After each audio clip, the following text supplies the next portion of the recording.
ये सभी का सार है। किच्छो मनुष्य पटिलाभो किच्छम मच्चानम जीवितम, किच्छम सद्धम्म सवणम, किच्छो बुद्धानम उत्पादो। मानव जन्म पाना कठिन है। मनुष्य तन बड़े ही शुभ पुण्य कर्मों के पश्चात ही मिलता है। कह रहे हैं भगवान बुद्ध कि यह जो तन मिला है, यह जो मानव जन्म मिला है, जो सर्वश्रेष्ठ है, इस पूरी सृष्टि की संरचना में सर्वश्रेष्ठ कृति है, जो सारे ज्ञान को, सब चीज़ें समझता है, सारी बातें समझता है, पशु पक्षी और जितने भी जीव जंतु हैं उन सभी की भावनाओं को समझता है, इस प्रकृति को समझता है। तो मानव एक सर्वोत्तम कृति है। तो मनुष्य तन प्राप्त करना कठिन है, और यदि आपने प्राप्त कर लिया है तो करना क्या है? मानव जीवन जीना कठिन है।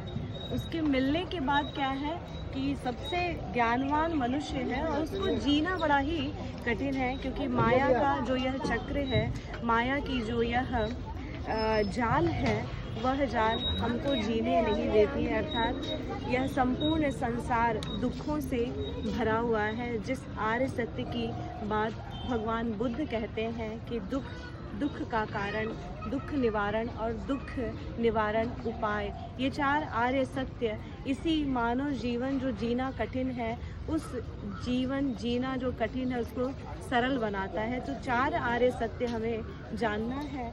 सद्धर्म श्रवण का अवसर मिलना कठिन है, और कह रहे हैं कि जो सद्धर्म के मार्ग पर चले, अर्थात अच्छी बातें सुने, जो धर्म पूर्वक बात है, हमें सन्मार्ग की ओर ले जा रही है, वह बात आज हमारे पूरे समाज में जगह जगह बहुत सारे उपदेश दिए जा रहे हैं, लेकिन वह हमारे कर्ण शुष्कली तक पहुंच ही नहीं पाता, और पहुंचता भी है तो निकल जाता है, हमारे हृदय तक नहीं पहुंच पाता है। तो सन्मार्ग सद उपदेश हम सुनते हैं, किंतु उसे हृदय तक हम पहुंचा पा रहे हैं या नहीं, इसकी आवश्यकता आज है।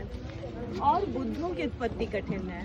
बार बार बुद्ध यही कहते हैं कि मैं ही केवल बुद्ध नहीं बना, स्वयं को जानने की जो भी प्रक्रिया में उठ खड़ा होगा वह बुद्ध हो जाएगा।